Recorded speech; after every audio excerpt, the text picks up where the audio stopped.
Podcast Network. Doesn't it? It did. Joe Cox with an up and out.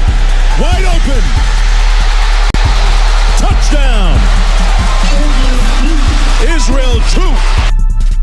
Snap to Young. Drops back. Pressure from the edges. He throws near sideline. And it's intercepted. Intercepted. Keely Ringo at the 21. Off he goes. 40, 50, 45, 40, 35, 30. Near sideline. Breaks the tackle. 20, 15, 10, 5. Touchdown. Touchdown. Touchdown. Georgia. Good evening, neighborhood. How about them Dawgs? 32, 18. Let the celebration begin.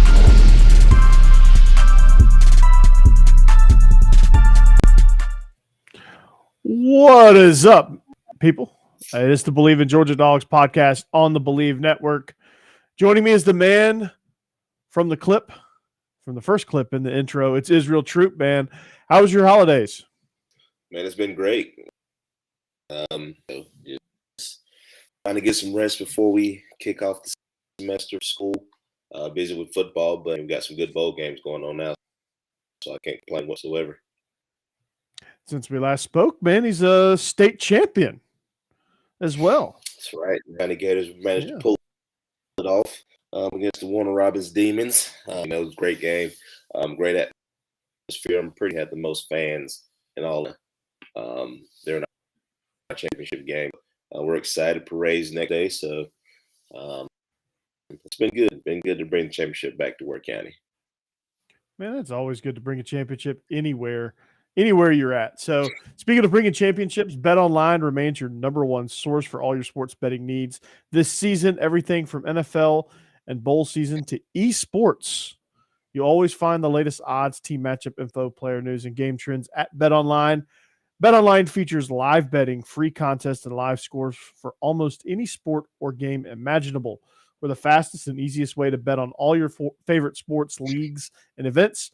Head to betonline.ag to join and receive your 50% welcome bonus with your first deposit. Use that promo code Bleav, that's BLEAV, to receive your rewards. BetOnline, it's where the game starts. So, yeah, like I said, we were presented by betonline.ag, but we are here to discuss, I don't know, there's this game coming up in a couple of days. College football playoff, Georgia, Ohio State, the matchup that we all kind of thought we were going to get at some point. It ended up happening. It was kind of a crazy end to the season. Georgia winning the SEC championship. Ohio State being spectators on championship weekend was lucky that USC and I guess USC losing to Utah. I guess that's what put them in. So, but nonetheless, they are here. We're in Atlanta. It's the Peach Bowl. So, just looking at it. What immediately comes to mind when you think of this matchup? Like, what is the first thing that pops off the page to you? Marvin Harrison Jr. Everybody knows the name. His father is Marvin Harrison, great receiver that played with Peyton Manning, Indianapolis Colts. He's the real deal. I know Njigba's out, and that would have worked for me more. But Marvin Harrison Jr. can pretty much win a ball game by himself. We know CJ is going to be CJ, but can we contain, number one, keep him in the pocket, and can Ringo have a great night against Marvin Harrison Jr.? He's going to go in one of two ways. If Ringo can get out of his funk that he's been in last, which I'm sure he has. We're going to have a great night. If not, we're going to be in some trouble on the defensive side of the ball, because once they get going, CJ, it's hard to slow them down. Yeah, absolutely. I mean, he can sling it. Marvin Harrison Jr. can certainly make some big plays, but Keely Ringo, if we use that Tennessee game plan where we used a lot of man, a lot of press man, a lot of physicality at the line of scrimmage, allowing our interior guys and our defensive line, our pass rush to do their thing. To me, that's kind of where this Georgia team is at their best, especially Keely Ringo. Keely Ringo is a man corner who can get up in your face and jam. He kind of struggles. He kind of gets lost in zone. I think he sees all this stuff that's happening in front of him, and he can't. And it almost seems like it scrambles his brain a little bit. But when he was just matched up, hey, you got Jalen Hyatt wherever 11 is, you go get him, right? In those big situations, wherever their number one receiver goes, national title game, he guarded Jamison Williams, and then whoever was left after Jamo went out, he did a great job, had that game-sealing pick six, as you saw in the intro. But it's like situations like that where if we can put him where he's at his best, and then also couple that with being able to get pressure. If we can't get pressure on C.J. Stroud, it's not going to matter. But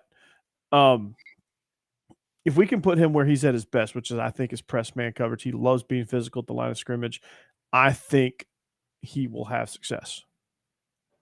Absolutely. I think we need to kind of do him like we did Baker. Kind of got to that point with Stokes. After with Baker, we just leave him on the island.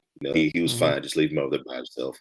But one thing that I noticed, and I think I was talking to I want to say my offensive line coach about it, was the fact that we don't play zone very well. Right? The reason that we don't play zone very well is because we don't get pressure on the quarterback when we play zone. So I think they kind of got the kinks worked out. We don't get to the quarterback and we try to play zone, and defeats the purpose.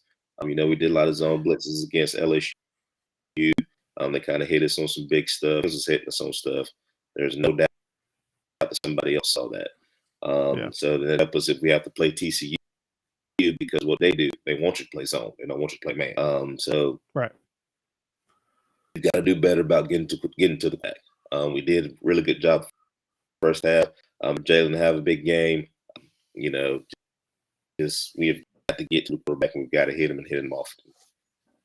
Now, where LSU hit their big plays was not that he was sitting back there patting the ball and us not being able to get pressure. I mean, he was getting the thing out quick, man. It was quick slants, quick, a quick little 10-yard dig off a play action fake, or, moving the pocket, or just doing things creatively to get himself and buy some time, which, Ohio State, they're already good at that. So it's not much of a stretch, to be honest with you. So just got to find ways to affect the quarterback, push the pocket from the interior, create a cloudy mess for, to affect his reads, things like that. Staying ahead of the schedule, as far as staying ahead of the sticks from a defensive perspective, putting the offense behind the chains, would be also getting our defense in advantageous position. So, and it's going to come down to Jalen Carter. It's going to come down to whoever is on the outside for us. I don't know at this point, with so many injuries. I'm not real sure who that guy is going to be. It's going to have to be somebody that's going to have to step up. Probably a true freshman is going to have to play that role. Dumas Johnson's going to have to play huge in the middle. He's going to have to direct traffic. We're just going to have to find a way to affect C.J. Stroud, knock him down a few times, hit him, figure out what Michigan did to get him out of his rhythm. He was in a rhythm in the first half of that game, but Michigan affected him. And the more hits you get on a guy like that, second half rolls around, he's not making those type of throws. So defensively, I think Jalen Carter is going to be the key to all of this. If he can wreak havoc like he did against Tennessee, which I think that's the biggest or the closest comp to Ohio State is Tennessee, at least offensively, to the explosiveness that they bring to the table. Yeah, one thing that I saw a TikTok, one of my was the fact that they try to say they didn't even buy the SECs, the SECs that will name or team that Ohio State played that was one ranked at the time of which they played, other than maybe two, and let's combine the record of a couple of SEC teams we played and then teams in the Big Ten.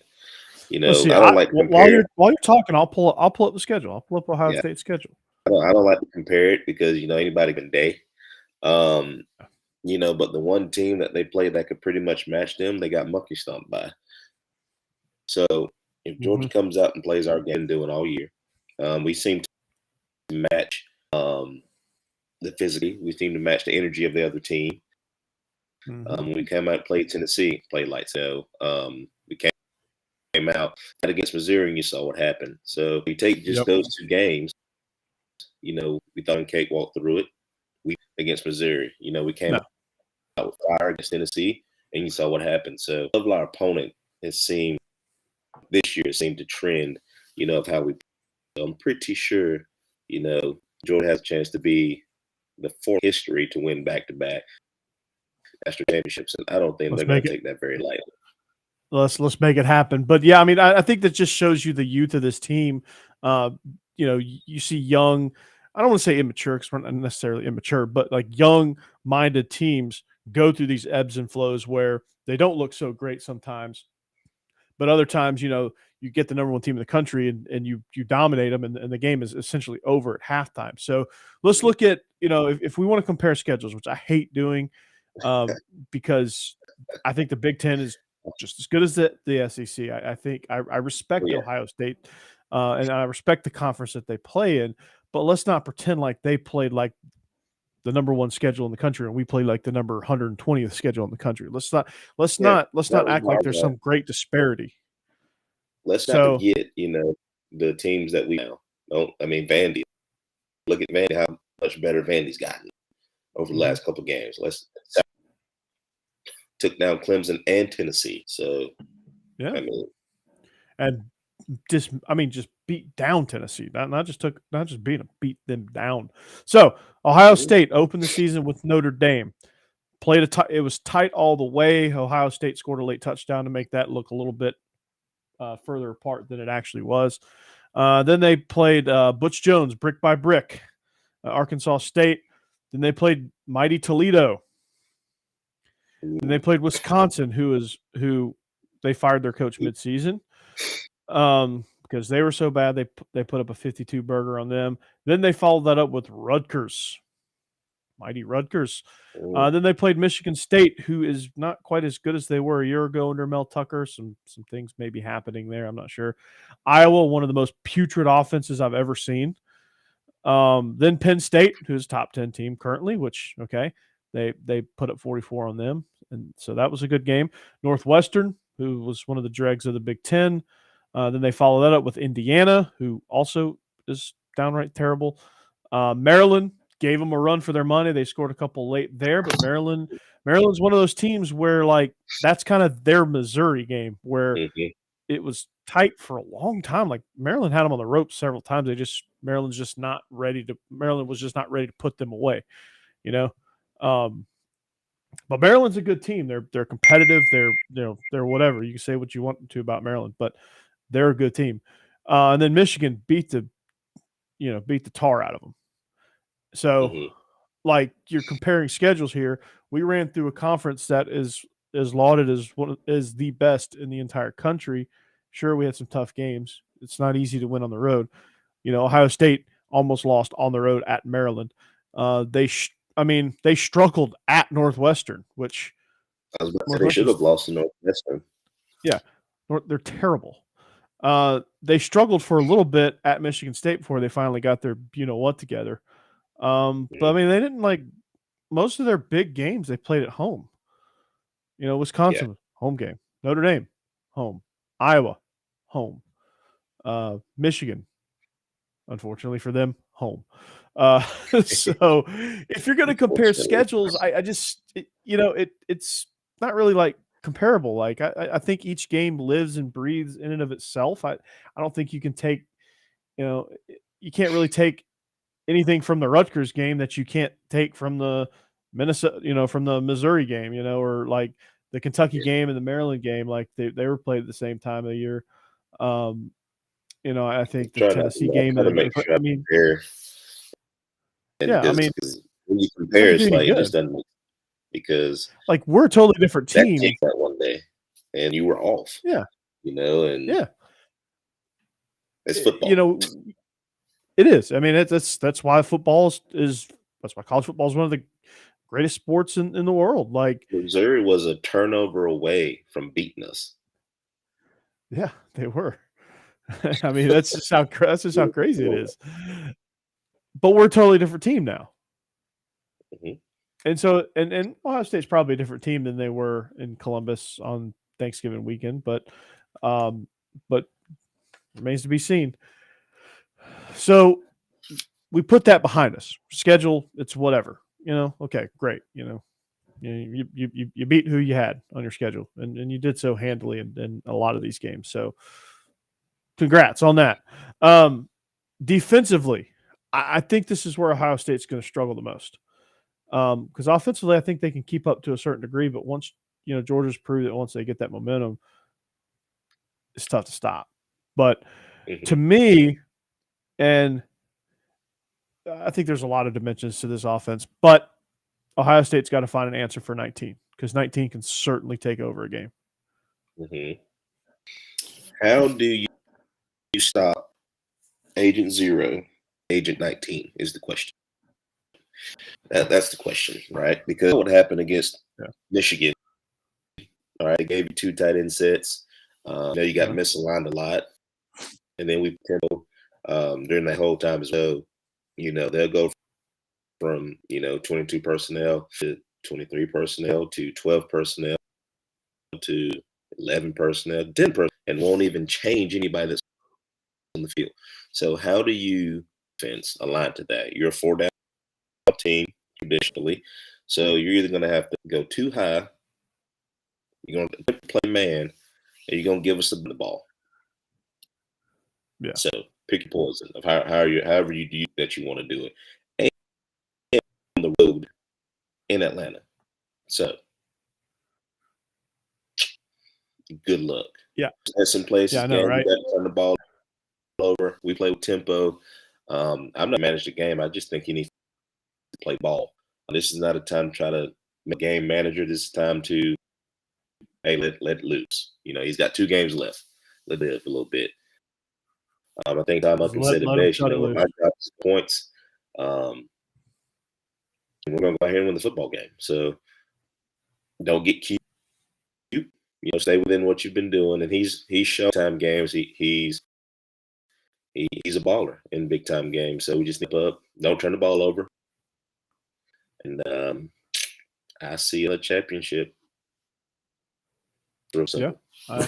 Real simple. Yeah, I mean, I think the only reason that the SEC championship got somewhat interesting is because we started not taking care of the ball. I think we took our foot off the gas and started not taking care of the ball. And once you do that, you give a team momentum, then they start striking.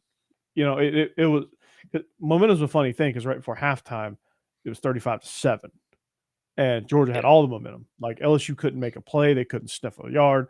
They just couldn't do anything right. Then all of a sudden they come out. Georgia fumbles the ball a couple of times. Then they end up, Nussmeier looks like Tom Brady back there, So I think for Georgia, they got to stay within themselves. Do what made you successful. 19, 0. Give the ball to 6. Give the ball to 2. And I know all these names. I just like referring to them as numbers. Kendall Milton, Kenny McIntosh, Darnell Washington, Brock Bowers, get those guys the ball. And I don't know the health of Ladd McConkey. I think he's going to be kind of a game time decision. Said he might be ready. They said he might not be. It remains to be seen. But if he's out there, got to figure out ways to get McConkey the ball. So there's plenty of guys out there to be able to do some things with. But I just think the offensive line has got to come off the ball, get some movement, get some chunk yardage in the run game, and that'll open up a million possibilities. Then you just got to take care of the ball. No turnovers. Got to play clean. You cannot give Ohio State an inch. They will kick that door open, and they're good enough to take that momentum, shove it right back down your throat. So Georgia has to prevent that. So Georgia can't shoot themselves in the foot. Georgia has the talent and the capability to either end this game at halftime and then on the flip side, lose it.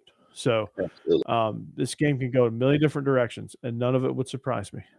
Yeah, and that's usually what Ohio State's MO is. Get a turnover on defense. Next thing boom, 2 plays. They go down.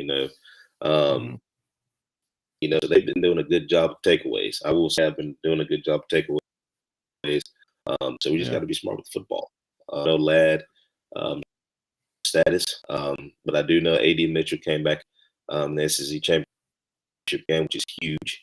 That is You know, we huge. still got Blaylock. You know, we still got Smith. You know, we still got a bunch of guys who can go, you know, toe to toe with the secondary, because Ohio State's second suspect. We saw him against Michigan. Michigan's not even a big team, was able to hit some deep balls, you know, Yeah. top them. So those things to where, all right, who do we got? What's the game plan going into it? And Todd Brew, you know, has done a really good job, you know, with personnel and you know, putting players, you know, in the right spots to succeed. So, you know, not too worried about that. The only thing I worry about is, can we hold on to the football and not over? And at the end of the day, they just flip the field, you know, make them drive the whole entire field, you know, because that's one thing Ohio State has shown, you know, driving the field has been a struggle for them this year. You know, without having, you know, those big players, those, you know, one hitter quitters, you know, where, all right, CJ drops back and he just throws it over the top. You know, and have the only person he's got is Marvin Harrison Jr.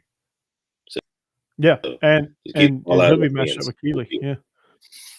Yeah, I mean, just make them earn every single yard. I think Georgia has done a good job of doing that. You know, otherwise, Missouri game, Kentucky game might have gone differently had we not been that way, where we forced Will Levis to gain. You know, we forced him to score on 12-play drives, 10-play drives, and he couldn't do it. It was bend, don't break. It got a little dicey at times. I was kind of worried that Barryon Brown was going to open one up on us, but it never really did. We ended up allowing ourselves to get pressure on Levis, and all was well. So if we can do that, force them into short plays, long drives. I don't think they can sustain long drive after long drive after long drive after long drive. I don't think they're patient enough to do that. I don't think they're talented enough to hold up to that because of the way they play. But I will say this, when Ohio State in their running game, they're going to have a big night out of Mayan Williams and Travion Henderson. Those are the two guys. They're a pretty scary duo, but again, Georgia leads the country in rush defense. So, I mean, it's great and all, but all on us. I mean, yeah. So, you know, but I think if Ohio State's going to have success, but you won't run for 100. I tell you that. Yeah, that's for dang sure. You know, we get you one dimensional and pin our ears back and come and get you. So, I think they're, I think those two can certainly, if they can get them two going, they will definitely have an advantage. But that's going to be very, very, very tough to do. I think when you look at special teams, Jack Podlesny, Noah Ruggles are pretty equal in the kicking game. I think where we have the edge is Brett Thorson. He's a freaking weapon. He is the Aussie Hammer. I think I just gave him a nickname. I'm not sure. He hit some boomers. He has done a really good job playing the football. I remember going to see game, but a few times that holy crap. I'm talking about hang time. You know, he on like the inch line. Not. So I mean, yep. You know, having a guy, you know, that can throw a dart like that is a major weapon, especially on order 2. If you can hit it short and keep it rolling, I mean, that definitely field in itself right there. So, and you get a bounce, you know, that the guy tries to, you know, things like that. So, I think it's going to be at the same time, you know, we can't be dumb, you know, and same thing I told my kids this year, you know, you're trying to make history. You know, like I said, you're going to be the 4th team to do this in history. You know, that's a pretty good list. You'd be with Nebraska, US, Alabama, and then Georgia. Yeah, there you go. Let's make it happen. So Travion Henderson actually is out with a foot injury, so that's, I guess, good news there. But Yeah, I think there's a lot that can go right, a lot that can go wrong. I think when you're looking at this whole matchup, it just boils down to a few key points. Win the line of scrimmage, which I think Georgia has the edge. I think coming into it, that is exactly the first thing that I think of is up front. Win the line of scrimmage, and I think we can win the line of scrimmage on both sides of the ball.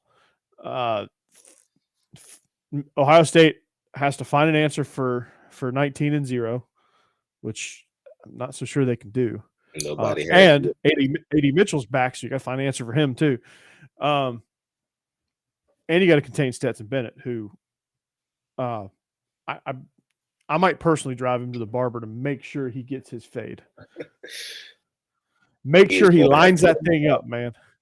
Yeah, he's gonna have to. He's got to be effective. Yeah, he's got to be effective with his legs in this game. He hasn't run the ball in a really long time, so it's something that they probably won't be. I think he needs to have some design runs, QB draw, zone reads. I think he's the ball. Ohio State's defensive line does do a good job of crashing, and they have some really good tacklers up front. That's one Ohio State. Their front seven, especially number 35, their Mike linebacker, really, really, really good player. And his legs, I'm pretty sure they're going to drop him in coverage, or they're going to spy Stetson and all that. So it's going to be interesting to see, going into this and how we, manipulate box a little bit, kind of see what they do. I think if we spread them out a little bit, it becomes our advantage. But that's not what we do. That's not what we hang our hat on. Except because we do have some guys that we do a lot of things with coming up soon. Okay. Yeah, I think so, and we'll get to that here in a bit. Transfer portal stuff and all of that. Well, to put a bow on this one, Georgia is 6.5 point favorites. Do they cover? Over unders at 63. They're predicting a lot of points are going to be scored in this one, which I'm there too. I think Georgia's good. I think Georgia's going to cover this, and I would be inclined to take the over because I think we could get into shootout range here. Yeah, going to cover. I think it's going to get to the point to where it could come down to a last drive or anything like that. I think it's going to. I think 4-quarter game for sure. I think it's going to be one of those to where, all right, we're tired now. We're going to just go ahead and close this thing on out here. We're going to go about between 14-10 because like I said, I'm not taking this because they're a really good football team. But we're going 10-14, and we're just going to say, all right, we're tired of playing. We're going to go ahead and hang on out and get ready for the national championship game. Go on and put this thing to bed. So yeah, I like it. The over under for the Iowa-Kentucky game, by the way, is 31. That's insane. That is absolutely insane. But we'll get to some of the other bowl games here in just a little bit. We are the Bleav in Georgia Dawgs podcast on the Bleav Network, presented by BetOnline.ag. So Israel, let's talk about some of these other bowl games. You want to? Let's do it. Did you watch the Florida State game just a few minutes ago? Did. Well, my wife's a big Florida State. Just got done watching it. I tell you what, man, if we would have given Dylan Gabriel about 15 more seconds, he probably would have went down and scored. That kid, I like the way he plays. And see Brent Venables calling the defense again. I think he said, to hell with that. I'm going to go ahead and take this thing over now. Yeah, for sure. So you can tell that he was definitely more involved, defensively in this game. But Florida State, man, to win 6 in a row, Jordan phenomenal season. And I mean, go 10-3. Mike Norvell, man, he's done a great job. It happens when he wears the gray polo. You win football games. He must listen to the show. He must listen to the show. That's for dang sure. So, Liberty Bowl last night was also intense. Arkansas I was about to say Kentucky. Arkansas and Kansas. Man. Shout out to Arkansas, who actually wanted to play against Kansas, and not Missouri, who who ran away from that game, saying, "Oh, we don't want to play Kansas. We don't want to renew the border war." But that game was incredible. Kansas was down and out. They came back, almost won it. Mm-hmm. So I want to ask you this question, since you're a fellow offense coordinator, and hopefully soon to be head coach somewhere. Do you, in overtime, you got it 4th and goal from the 2? Mm-hmm. Do you go for the touchdown or do you kick the field goal? Am I up or down? Or It's tied. Well, Your like first this. possession. It's You're first to possess. first possession.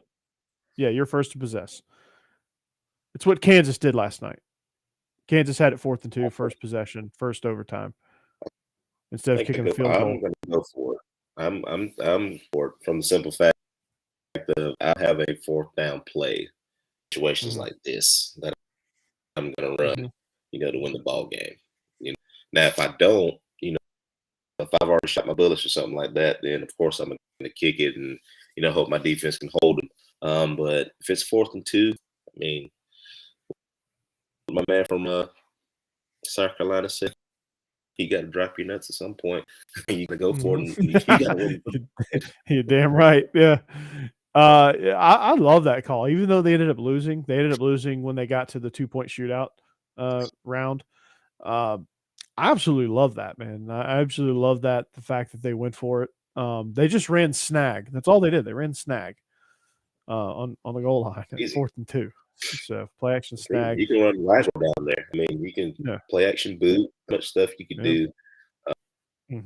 That's short and quick, which I hate throwing down the goal line anyway. But on 4th down, the middle is few in between. So you got to get creative down there. We have a couple that we run that we know right now that it's going to score. It's like if we ever get in this situation, this is exactly what we're going to do. So you got to have those in your pocket. I mean, and it's what do you got to lose? Yeah, I mean, you're Kansas. You're not even supposed to be there, so who cares? Yeah. But Lance Leipold, man, he let his nuts drop. Unfortunately, it didn't work out because they literally ran out of bullets.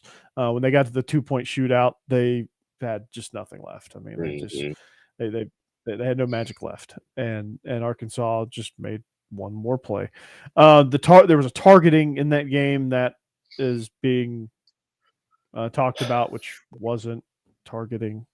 So that should have ended the game right there. Was it the targeting where he was? I guess it was a shallow route, and was coming. The guy he said and kind of hit him in the chest. Was that? No. There was another one. It was on a 2-point conversion, second overtime. Jalen Daniels was running. No, I can't ever get his first name right because I confuse him with the guy down at LSU. Yeah. He was running towards the goal line. I think he was wrapped up, and somebody came through and popped him. Is what it was. They call targeting. Once again, we're gonna have to do something about this whole targeting deal.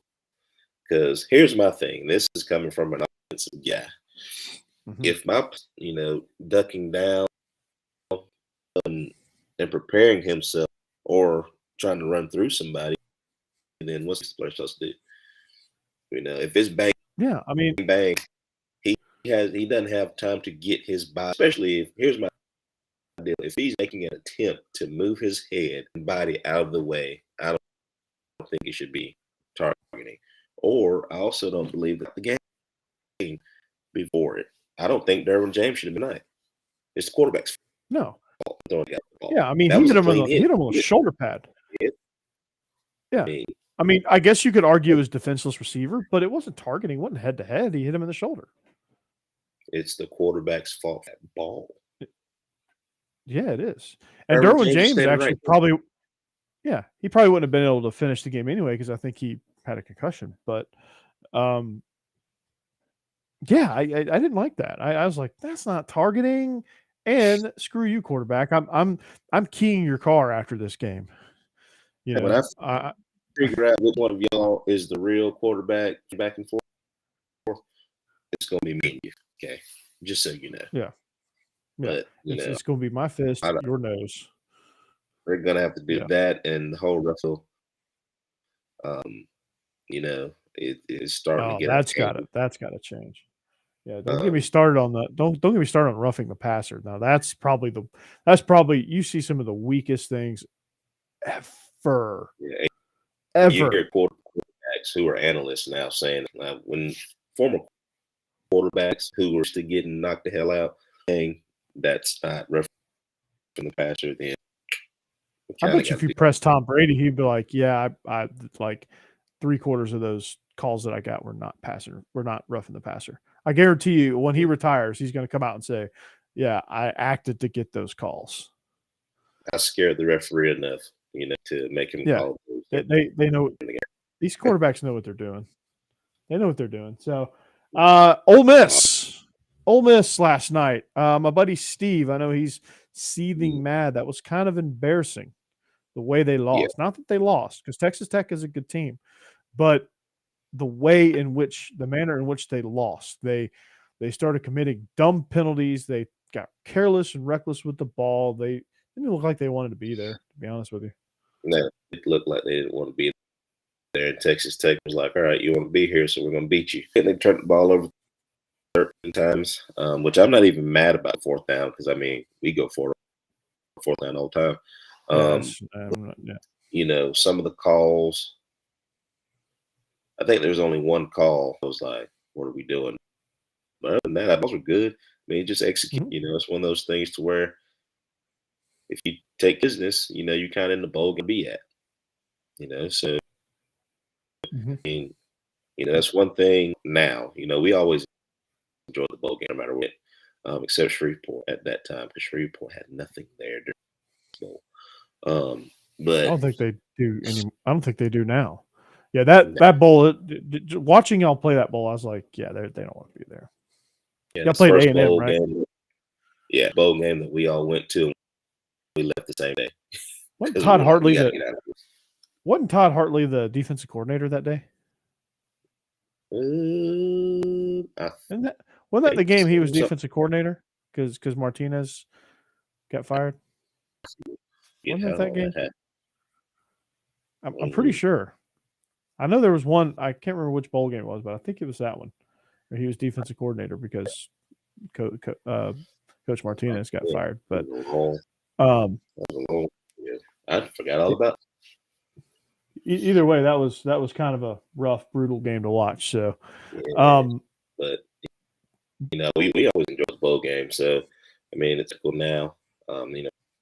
People opting out things like that. So, you'll enjoy the bowl experience. And watching Jamie Robinson say that today, he was like, "I want my voice." One last one. So, same thing with Washington right now. All they're playing. I think opted out of a bowl game is what it is. You got to protect yourself. I understand, but bowl game. It's your last hoorah. Yeah. So. Just go and do your thing, man. Just go and do what you do with your boys one last time. Like Bryce Young and Will Anderson are like, yeah, we're gonna play in the bowl game because we just want to. Like, but we know we're going first round though, cuz. Bryce Young and Will Anderson are going to be top 3. Both of them. So, like, they got nothing to play for. They got no reason to play as far as that goes. But they have every reason to play because they fought blood, sweat, and tears with everybody on that roster all their time at Alabama. They want to do that one more last time as a sign of respect to them. And that's kind of where I'm at with that. Obviously people are going to make their decisions, and I'm not going to be mad at you for making your decision. I just think in my mind, I would go and play a bowl game and just do my thing. That's just my opinion. That's just what I would do. That's what me, Corey Burton. That's what I would do. I'm not saying you should do that or that person should do that. That person should do what they want to do. I just hope they make a decision, a decisive decision. Yeah, I'm here for the gifts, man. Give me all the gift cards. I wish I could have. I wish I could have went to Camp World. Send me to Bass Pro Shop. There's a lot there. Yeah, you would have had a big old time there, huh? We passed the Bass Pro Shop in Nashville Yeah. on the way to Western Kentucky. Impressive. Not even There gonna you lie. go. Stop there. But I would have gotten lost in there. You would have. You would have. So well, let's talk let's talk signing day, because I know we're well overdue with early signing period and transfer portal stuff. And so let's talk about that. Let's talk about the high school signees for a second here. Mhm. All right. The guys we got in the boat. I love this class. Now, is there a lot of like big time star power where I don't follow recruiting enough anymore to realize like who like the major, obviously we didn't get Arch Manning. But we got a bunch of other people in the boat that I think are going to be incredible. Troy Bowles, 4-star linebacker out of Tampa. The 2 tight ends we got, Pierce Sperlin, Lawson Lucky. I really like Jamal Jarrett. I think he's, hopefully he's going to have the same impact that Jordan Davis had, but he's built similarly. Raylan Wilson out of Tallahassee. We got another kid out of Bishop Gorman, cornerback Justin Rhett. We got Samuel Impemba, and Gabriel Harris, and Kyron Jones, Damon Wilson. I think Damon Wilson is one of the best ones that we got as an outside backer. So, who stood out to you? I know I just like fire hosed you with a bunch of names, but who stood out to you? Like what about this signing class? And we'll get to the transfers here in a minute, which is even more exciting. I've seen Lucky play in person, kicking ball. Mm-hmm. I've seen Bowles play in person, kicking ball. The biggest thing with this signing class that every last kids can ball, and the last one of those kids came anyway, knowing that we're young fits. So yeah, that just shows you, want to compete, and do, it just shows, well, our recruiting staff is done. Keeping a lot of that talent in Georgia. Because it's a different world of recruiting now and stuff like that, which, I love NIL. Players should be paid, because this is business at the end of the day. At the same time, I don't think that it should be used as a tool, to get recruits to come. That's not what it's about. And especially with the transfer portal, it's hard for these high school kids, so once they got it, a lot of them had already committed a long time ago. So, they stuck with it, and kudos to Georgia staff for keeping in touch with those guys. Because a lot of times, once you commit, a lot of schools just be like, "Oh, he's committed," They kind of just sit on their hands a little bit, but that ain't guy Kirby's way, that, man. That has now come along, and if you don't talk to your, he's probably gonna scoop them up from you. So, Coach Prime, he's out there on the West Coast. So, yeah, man, dude, you hit the nail on the head with that. So, and NIL has got to be something that you take advantage of, but I think it's something that it's not just I don't think it should be that carrot to say, okay, here, come to Georgia. Here's $1 million. I think it's got to be, hey, we think a lot of you when you get here. You're going to have a chance to compete for national championships. Have a chance to be in the college football playoff because it's going to expand to 12 teams. We got one more year of the 4-team playoff, and then it's going to expand to 12. So you're going to have a chance for NIL opportunities based on that. Just keep your head down. You'll be good. I think so many of these kids are going to like A&M's got a lot of people in the transfer portal. Why? Because they chase the money. they chase the money over there at Texas A&M. Oh my God, it's brutal. I love it, man. I love it because I'm not a Jimbo fan, as you probably know. But you can't, you got to be smart about it. Like you can't chase the money. The money will be there if it's there. There's plenty of deals to be had. Like not everybody's the $8 million man. Like the guy up at I can't pronounce his name up at Tennessee, which good for him. You know, I hope he continues to be. I hope he continues to earn it. But I'm really excited about this class. Nonetheless, I'll get off my NIL soapbox here. I think it's good if used in the right way. I'll just leave it at that. I'm glad we got an offensive lineman from Carver. I'm glad we finally figured out a way to get back into Carver. I really like our offensive line class with Kelton Smith, Joshua Miller, Monroe Freeling from Charleston. I think we've got some good offensive linemen in the boat. I'd like to see us get some interior guys, figure out a way to get some interior guys in there. But, Jonathan Hughley, surely one of these guys are going to move down, right? Yeah. One of these tackles, one of these thousands of tackles that we got. And musical chairs. Yeah, which means if they're getting tackles, means that somebody, probably Sims, must be moving inside at some point. Got to be. Or, I mean, Mims. Yeah. I was like, Sims. I don't know who Sims is, but he's going to be a hell of a player inside. I'm really excited about the edge guys we got. After seeing Nolan Smith go down and realizing that, okay, we need some depth there. We need some guys that they're going to show up. I think we got 4 really good ones. Damon Wilson, Gabriel Harris, Samuel Mpemba, and they're those are 3 of them that I really, really like. Gabriel Harris one in there somewhere. Almost my quarterback up, and he didn't pitch the ball on one of our option plays. He is a large human being. By the way. Oh yeah, he was at Thomas County Central before going to IMG. Gotcha. Okay, I was wondering. I was like, y'all played IMG? What the heck? Yeah. I believe it. Broderick Robinson, I think I'm excited about him coming from California. We've had success with running backs from California, I'll say. And the DBs we got. I'm excited about the DBs we got. That was a big time position of need. So, but let's talk transfer portal. I know you're excited. You're our fellow wide receiver. Raw. Our resident. If you got it raw, I mean, come on, it doesn't get much better than that. Yeah, I mean, can you imagine? Just now, you've sat in the stands a few times for these Georgia games, so you know the crazy stuff that gets said, right?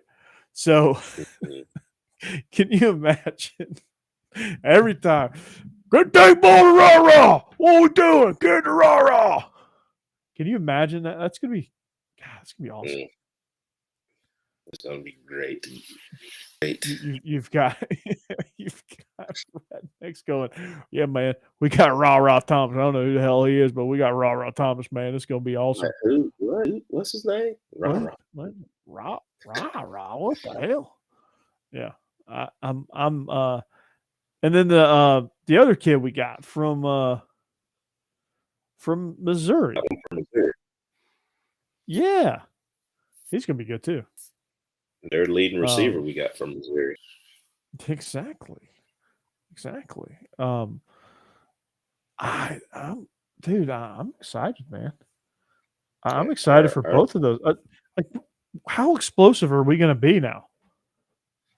Our skill group is pretty good. You know what I mean? So, it's one of those where transfer portal helps you. You're going to lose, a lot this year due to graduation, and going to the next level. So going into transfer portal and getting guys who have done a great job at their universities, who are already in the SEC. Is happy,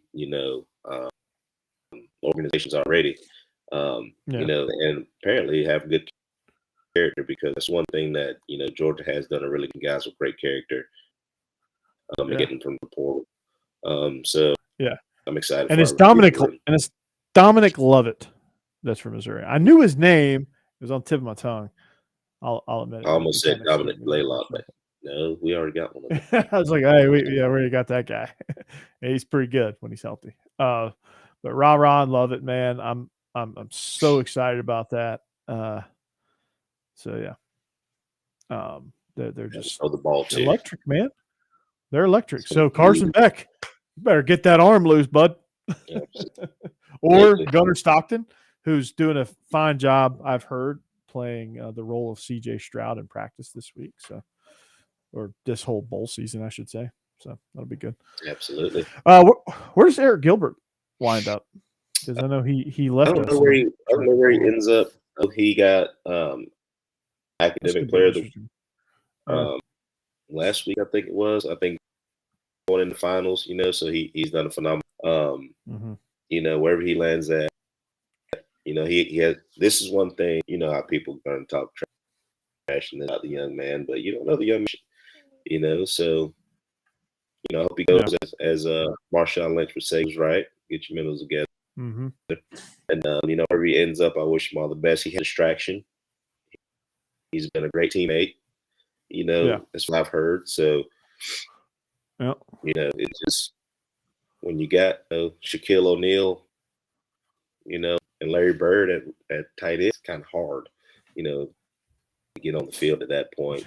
I love the reference there, the Shaq and Bird fits perfectly. So, I mean, Shaq and Nowitzki coming off the bench. I mean, it's hard, So, but phenomenal job of getting back to the school college, So wherever he lands at, he is going to do really good things. So, I'm running out of white guys, but we got Luka and somebody else coming in this signing class, and running out of NBA white guys to. But we're in here too. There you go. So we got to do something, right? So we're gonna leave you there. Man, it's good to get back in the saddle. I know we took that Christmas break, but it's good to get back in the saddle and get back going, doing what we do here on Bleav in Georgia Dawgs. We got some big things afoot. We almost had a big fish guest. Scheduling conflicts. I'm going to go ahead and call you out because I still want you to come on board. The invitation is always there. Champ Bailey, okay? You just grabbed the hook right off our rod there to give you a fishing reference. Hey, man, we had you reeled in. Really good questions lined up. Yeah. To ask, but hey, when you're, it's really hard to get those guys. It is. Honoraries, things like that. Kind of important. He's being figuratively drawn and quartered by the media with all his appearances. So. Not in a bad way. He's not getting like negative. I'm just saying he's getting pulled in a million different directions. But Champ, off season, we'd love to have you. Get you more than the 12 minutes that we were going to get you for. Would love to have you on as a guest. The invitation is there anytime. Any of you former players, current players, I guess you're under the rule of Kirby Smart, so we can't get you yet. But any of the former players that want to come on board, we certainly welcome you with open arms. We'd love to have you here. Talk Georgia football. Talk about your experiences. Hell, that's how I got you in. I got you on board, and here you are. So you never know. We could get a third amigo. So, wouldn't that be sick if Champ Bailey was like, "Hey, man, I had so much fun. I'm just gonna do this every episode." We're gonna do time. Yeah, we'd get a slight uptick in our views. There you go.